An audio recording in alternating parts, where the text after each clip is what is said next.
মনোবীক্ষণ polyclinic, চিকিৎসার জগতে এক দশক। এখন এখানে সব বিষয়ে ডাক্তারবাবু এক ছাদের তলায়। ফোন করুন 7477799515 এই নম্বরে। বিচারের দাবিতে পথে নেমে সোচ্চার বিভিন্ন স্কুলের পড়ুয়ারাও। জেলার বিভিন্ন স্কুলের ছাত্রছাত্রীরা প্ল্যাকার্ড হাতে আরজি করে নির্যাতিতার বিচার চাইলেন। ছাত্রছাত্রীদের সাথে মিছিলে হাঁটলেন শিক্ষক শিক্ষিকারাও।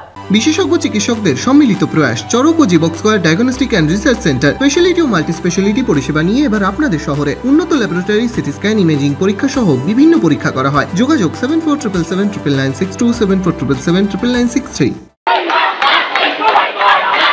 আরজিকর কাণ্ডে বিচারের দাবিতে পথে নেমে সোচ্চার বিভিন্ন স্কুল পড়ুয়ারাও। জেলার বিভিন্ন স্কুলের ছাত্রছাত্রীরা হাতে প্ল্যাকার্ড নিয়ে নির্যাতিতার বিচার চাইলেন।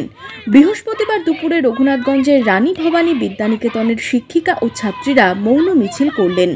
মিছিল স্কুল থেকে শুরু হয়ে পণ্ডিত প্রেস মোড়, থানা, পৌরসভা, এসডিও কোর্ট মোড় হয়ে ফের স্কুলের সামনে শেষ হয়।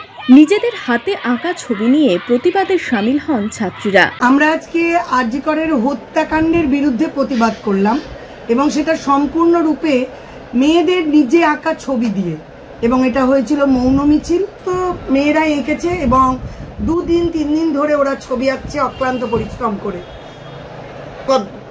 হ্যাঁ, হাতে আঁকা ছবিতেই আমাদের এই প্রতিবাদ, সেটাকেই আমরা আজকে তুলে ধরেছি। এদিন হরিহর পাড়াতেও পথে নামেন স্কুল পড়ুয়ারা।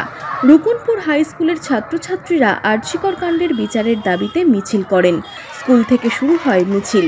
হাতে প্ল্যাকার্ড নিয়ে মিছিল বিভিন্ন এলাকা পরিক্রমার পর শেষ হয় স্কুল চত্বরে। এদিন রঘুনাথগঞ্জ হাই স্কুলের পক্ষ থেকেও মিছিল করে আরজিকর কাণ্ডের বিচারের দাবিতে সোচ্চার হলেন পড়ুয়ারা। এদিন বিকেলে স্কুল চত্বর থেকে শুরু হয় মৌন মিছিল।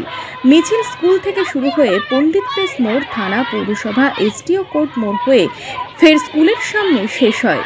মিছিলে পা মেলান ছাত্রছাত্রী থেকে শিক্ষক শিক্ষিকারা, প্রাক্তনী সংসদ, অভিভাবক থেকে স্কুল পরিচালন সমিতির সদস্যরাও।